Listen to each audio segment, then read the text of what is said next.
Hi hello നമസ്കാരം. ഞാൻ എല്ലാവർക്കും പുതിയ വീഡിയോയിലേക്ക് സ്വാഗതം. ഈ ചാനൽ ഇതുവരെ സബ്സ്ക്രൈബ് ചെയ്യാത്ത ചങ്കന്മാരുണ്ടെങ്കിലും ചങ്കത്തികളുണ്ടെങ്കിലും ചാനൽ ഒന്ന് കയറി സബ്സ്ക്രൈബ് ചെയ്യുക. അതുപോലെ നിങ്ങളുടെ ഫ്രണ്ട്സിനും കുടുംബക്കാർക്കും ചങ്ങായിമാർക്കും എല്ലാം ഷെയർ ചെയ്യുക. പിന്നെ നമ്മൾ ഇന്ന് വെള്ളിയാഴ്ച കൊണ്ട് ഭയങ്കര ഡിലേ ആണ്. ഞാനിങ്ങനെ ബോറടിച്ചിരിക്കുകയാണ്. അപ്പോഴാണ് ഇവിടെ വീട്ടിൽ നിന്ന് ഇങ്ങനെ സ്ഥലം വരെ പോവാന്ന് പറഞ്ഞത്. എങ്ങോട്ടാന്ന് ചോദിച്ചു കഴിഞ്ഞാൽ നമ്മുടെ ചൂരൽമല, അതായത് മേപ്പാടി. അതായത് എൻ്റെ വീടിൻ്റെ അവിടെ നിന്ന് ശരിക്കും സത്യം പറഞ്ഞാൽ 12 കിലോമീറ്റർ ഉള്ളൂ. അതായത് മുണ്ടേരിയിൽ നിന്നും 12 കിലോമീറ്റർ റൂട്ട്, 12 കിലോമീറ്റർ വഴി മേപ്പാടിക്ക് എത്തുന്ന വഴിയൊക്കെ ഉണ്ട്. അത് കാട് കൂടിയാണ്. പക്ഷേ ആ, വയനാട് വഴി പോവുകയാണെങ്കിൽ നമുക്ക് ചുറ്റിക്കറങ്ങി 100 കിലോമീറ്ററോളം എത്തും. അപ്പോൾ ആ വീഡിയോയിലേക്ക് എല്ലാവരെയും ഞാൻ സ്വാഗതം ചെയ്യുന്നു. എന്റെ വീട് പോത്തുകല്ല് അമ്പട്ടാമ്പട്ടി എന്ന് പറയുന്ന പ്രദേശത്താണ്. ഇതിന്റെ മുകൾ ഭാഗമാണ് കഴിഞ്ഞ ഉരുൾപൊട്ടിയത്. ജൂലൈ 30. നിങ്ങൾക്ക് എല്ലാവർക്കും സങ്കടം തന്നിട്ടുള്ള ഒരു സ്ഥലം കൂടിയാണ് മേപ്പാടി. നിങ്ങൾക്ക് എല്ലാവർക്കും അറിയാം, മേപ്പാടി ദുരന്തം സംഭവിച്ചിട്ട് കുറെ വർഷങ്ങളായി. ഏകദേശം അതിന്റെ ഡേറ്റും കാര്യങ്ങളൊക്കെ ചിലത് എനിക്ക് ഓർമ്മയുള്ളൂ. എന്നാലും ഞാന് വീട്ടിൽ ഇങ്ങനെ ഇരിക്കുകയാണ്. വീട്ടിൽ ഇരിക്കുന്ന സമയത്ത് വീട്ടിലത്തോര് ഇങ്ങനെ പറഞ്ഞു, നമുക്ക് ഇന്ന് മേപ്പാടി പോയാലോ. അത് സത്യം പറഞ്ഞാൽ ഞങ്ങളെ വീടിന്റെ അവിടുന്ന് മേലേക്ക് നോക്കിക്കഴിഞ്ഞാല് മുണ്ടേരിന്ന് കുറച്ച് ദൂരം ഉള്ളൂ ശരിക്ക്. അതിലെ ശരിക്ക് പണ്ടുള്ള ആളുകള് നടന്നു പോയിട്ടുണ്ട് എന്നാണ് കേട്ടത്. അപ്പോ അങ്ങനെ ഒരു സ്ഥലമായിരുന്നു. അപ്പൊ ആ സ്ഥലത്തേക്കാണ് ശരിക്കും പറഞ്ഞ ഇന്നത്തെ യാത്ര. ഒരുപാട് ആൾക്കാർ നമ്മോട് ചോദിക്കുന്നതാണ്, എന്താ വരാത്ത വീഡിയോ വരാം. ഇതിൽ നല്ലൊരു വീഡിയോ ആയിട്ടാണ് തരുന്നത്. അപ്പൊ നമ്മുടെ ചാനൽ ഇതുവരെ സബ്സ്ക്രൈബ് ചെയ്യാത്ത ചങ്കന്മാരുണ്ടെങ്കിൽ ഒന്ന് കയറി സബ്സ്ക്രൈബ് ചെയ്യാട്ടോ. അതുപോലെ നിങ്ങൾ ബെല്ലൈക്കൺ നിൽക്കുക, മാക്സിമം ഷെയർ ചെയ്യാം. നമ്മുടെ റോഡ് ഭയങ്കര ക്രഷാണ്, ട്രാഫിക്കിലും കാര്യങ്ങളും. നമ്മുടെ ഞങ്ങള് പാലുണ്ട വരെ ഏകദേശം ബ്ലോക്കിലാണ് പെട്ടിരിക്കുന്നത്. കുറെ ആൾക്കാർ, അതായത് വെള്ളിയാഴ്ച ആയതുകൊണ്ട് ജുമാ നമസ്കാരത്തിനും അതുപോലെ ഓരോ കാര്യത്തിനൊക്കെ ആയിട്ട് ഇറങ്ങിയ ആൾക്കാർ റോഡിൽ നിന്ന് മാറുന്നില്ല. ഭയങ്കര റോഡിലൊക്കെ പ്രശ്നം എന്ന് പറഞ്ഞാൽ ബ്ലോക്കൊക്കെ ആയിരുന്നു. അങ്ങനെയാണ് അവസാനം ഞങ്ങള് വീട്ടിൽ നിന്ന് ഇങ്ങനെ ഇറങ്ങി ഇവിടെ പോത്തുകല്ലെത്തി. പോത്തുകല്ലെന്ന് ഇച്ചിരി ദൂരം, ശരിക്കും പറഞ്ഞാൽ ഞാൻ പറഞ്ഞല്ലോ പോത്തുകല്ല് ടൗണിലെ ഒരു സൈഡിലെ ഞങ്ങളെ പുഴയുണ്ട്, ചാലിയാർ പുഴ. ആ ചാലിയാറിന്റെ അവിടെ നിന്ന് നോക്കിക്കഴിഞ്ഞാൽ, മേലെ ഭാഗത്ത് നോക്കിക്കഴിഞ്ഞാൽ നമ്മുടെ മേപ്പാടിയൊക്കെ ശരിക്ക് കാണുന്ന ഫീല് തോന്നും. ആ രീതിക്കായിരുന്നു. നല്ല ക്ലിയറിൽ കാണാൻ പറ്റും മേപ്പാടിയൊക്കെ. ഞങ്ങൾ എല്ലാവരും കൂടിയാണ് യാത്ര തുടങ്ങിയത്. ഞങ്ങൾ സമയം 12 മണിക്കാണ് അവിടുന്ന് ട്രാവലിംഗ് തുടങ്ങി.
മേപ്പാടി മുണ്ടക്കയം എന്ന് പറയുന്ന പ്രദേശത്തേക്ക് ഒരുപാട് ആളുകൾ ഇങ്ങനെ കയറി വന്നുകൊണ്ടിരിക്കുക. ഒത്തിരി ആൾക്കാർ നമ്മള് കേരളത്തിലെ ഒരു ഒട്ടുമിക്ക ആൾക്കാർ ഇന്ന് അവധി ആയതുകൊണ്ട് പ്രത്യേകത വിളിച്ചു പറയാന്ന് വെച്ചാല് എടുത്തു പറയാൻ വെച്ചാൽ ഇന്ന് അവധിയും കൂടിയാണ്. ഇന്നൊരു ഫ്രൈഡേ, ഒരു അവധിയും കൂടിയാണ്. അതുകൊണ്ട് ഒരുപാട് ആളുകൾ ഈ ഒരു സ്ഥലത്തേക്ക് ഇടിച്ചു കയറിക്കൊണ്ടിരിക്കുകയാണ്. എന്താ ഈ നമ്മുടെ സൂചിപ്പാറ വെള്ളച്ചാട്ടം ഉണ്ട്, അതുപോലെ 9,000 കണ്ടി ഉണ്ട്, പിന്നെ അങ്ങനെ കുറെ ഇതൊക്കെ ഉണ്ടല്ലോ.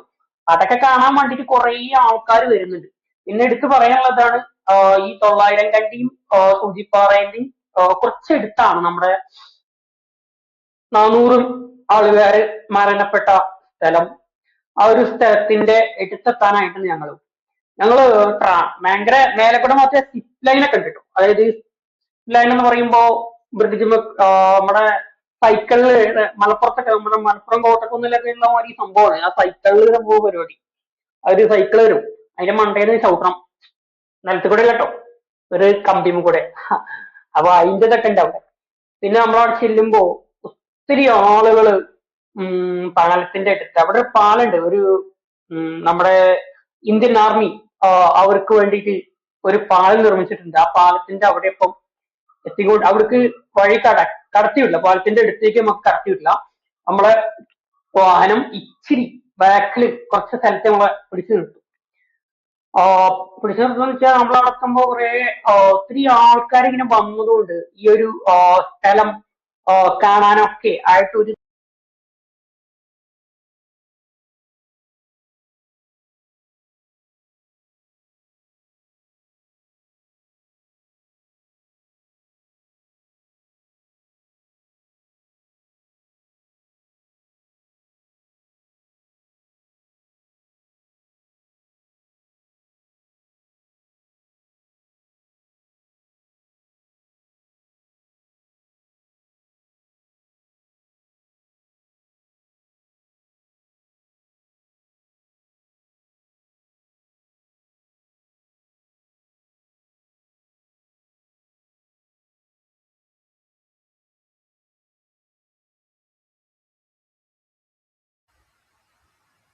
അവിടുത്തെ ആളുകൾക്ക് ഇതൊരു ജീവിതമാർഗമാണ്. അച്ചാറുകൾ, ഉപ്പിലിട്ടത്, അങ്ങനെ പല സാധനങ്ങളും ആയിട്ട് അവിടെ കുറേ ആളുകൾ ഇരിക്കുന്നുണ്ട്.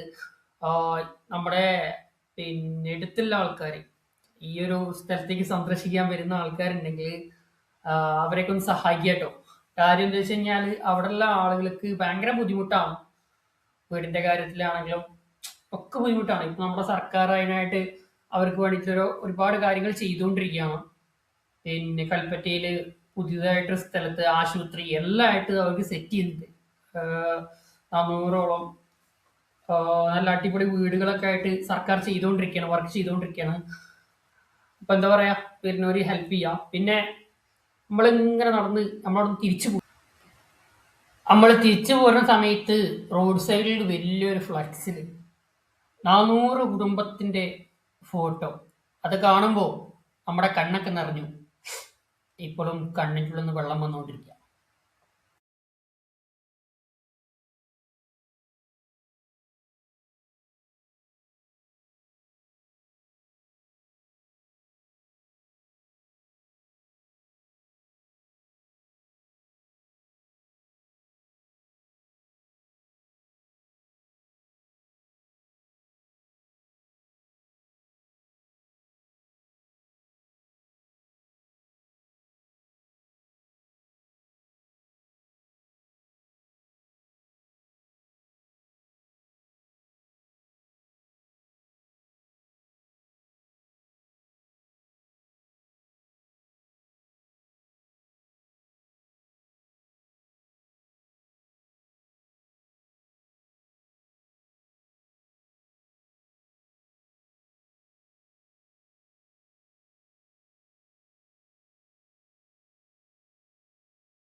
മുണ്ടക്കയം എന്ന് പറയുന്ന സ്ഥലത്ത് ഞങ്ങളിപ്പോൾ ഇങ്ങനെ എത്തിക്കൊണ്ടിരിക്കുക.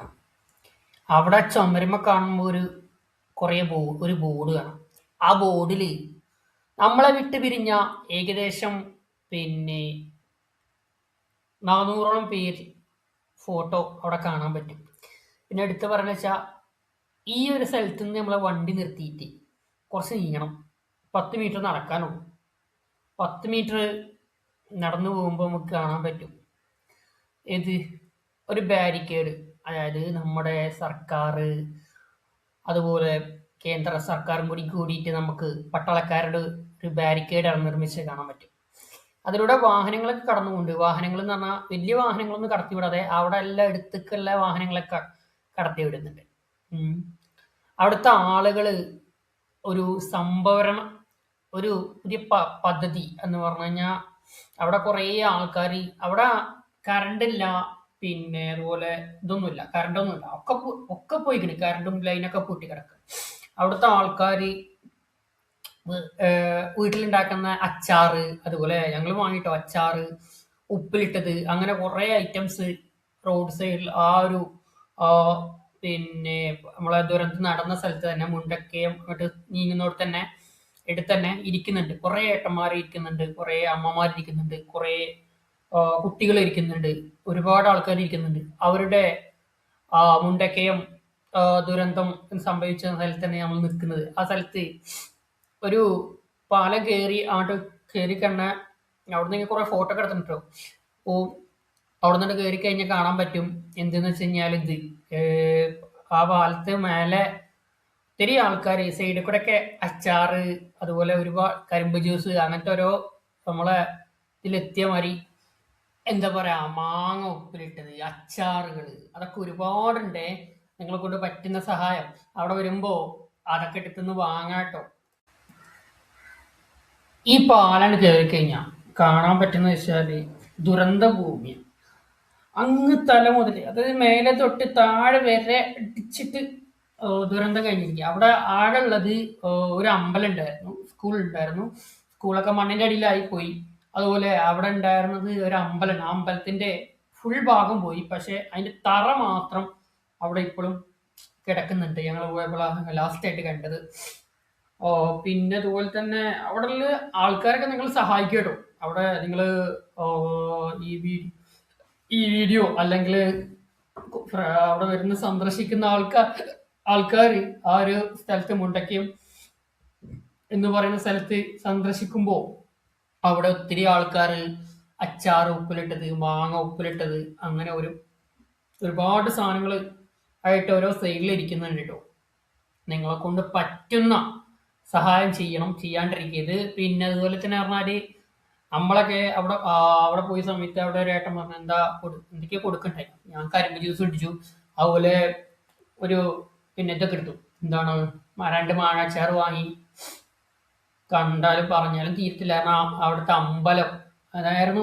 ഞാൻ അവിടെ കുറെ ഫോട്ടോ എടുത്ത അമ്പലം പൂർണ്ണമായി പോയി, പക്ഷെ അതിന്റെ തറഭാഗം മാത്രമാണ് ഇപ്പൊ കാണാൻ പറ്റുള്ളൂ. ഇവിടുത്തെ ഒരുപാട് ആൾക്കാർ, 400-ലധികം ബോഡികളിൽ പകുതി മുക്കാൽ ഭാഗം എൻ്റെ നാട്ടിൽ നിന്നാണ് കണ്ടെടുത്തത്. അത് പോത്തുകല്ല് എന്ന് പറയുന്ന പ്രദേശത്ത് ഇവിടെ മുണ്ടേരിയിൽ ഒരു ഫാം ഉണ്ട്. ഏഷ്യയിൽ തന്നെ നമ്പർ 1 ഫാമാട്ടോ. ആ ഫാമിന്റെ ഉൾഭാഗത്തായിരുന്നു ഒരുപാട്, ഫാമിന്റെ ഓരോ സൈഡിലൊക്കെ ആയിട്ട് ഒത്തിരി ബോഡികൾ വന്നിട്ട് അടിഞ്ഞിട്ടുണ്ടായിരുന്നു. സൂചിപ്പാറയിലേക്ക് ഞങ്ങളെ നാട്ടിലെ ആളുകളൊക്കെ നടന്ന് കയറി, കാട്ടിലൂടെ കയറി സൂചിപ്പാറ എത്തുകയും ചെയ്തു. കുറെ ആൾക്കാർ നടന്ന് കയറി ഈ സ്ഥലത്തേക്ക്. പിന്നെ അവിടെ ഭയങ്കര വിഷമമായി പോയി. അതുപോലെ മറ്റൊരു കാര്യം, ഇവിടുത്തെ ആളുകള് അച്ചാറുകള്, മാങ്ങ ഉപ്പിലിട്ടത്, ഒരുപാട് അച്ചാറുകളുണ്ട്. അതുപോലെ കുറെ സാധനങ്ങളൊക്കെ ഉപ്പിലിട്ടതൊക്കെ ആയിട്ട് ഇങ്ങനെ സൈഡിൽ ഇരിക്കുന്നുണ്ട് കേട്ടോ. അതൊക്കെ അവരുടെ ജീവിത മാർഗമാണ്. അവിടുത്തെ ആളുകൾ തന്നെയാണ്. അവര് കുറെ കാലമായിട്ട് അവിടെ ഉണ്ടായിരുന്നതാണ്. പിന്നെ ജൂലൈ 30-ആം തീയതിയോടെ എല്ലാം അവർക്ക് നഷ്ടമായി. പക്ഷെ എനിക്ക് ഒരു കാര്യം, ഈ വീഡിയോ കാണുന്ന ആളുകൾ ഉണ്ടെങ്കിൽ, ഈ ഒരു സ്ഥലത്തേക്ക് സന്ദർശിക്കാൻ പോവുകയാണെങ്കിൽ അവിടെ ഇതുപോലെ ഇരിക്കുന്ന ആൾക്കാരെ മറക്കാതെ പോരുത്. അവിടെ ഇരിക്കുന്ന ആൾക്കാരുടെ അടുത്ത് നിന്ന് ഓരോ സാധനങ്ങൾ വാങ്ങി സഹായിക്കണമെന്ന് ഞാൻ വിനീതമായി അപേക്ഷിക്കുന്നു. പിന്നെ ഞങ്ങൾ അവിടെ നിന്ന് തിരിച്ചു മടങ്ങുകയാണ്. തിരിച്ചു മടങ്ങാൻ സമയമായി. സമയം ഞങ്ങൾ അവിടെ എത്തിയപ്പോൾ തന്നെ 3:30 ആവാനായി.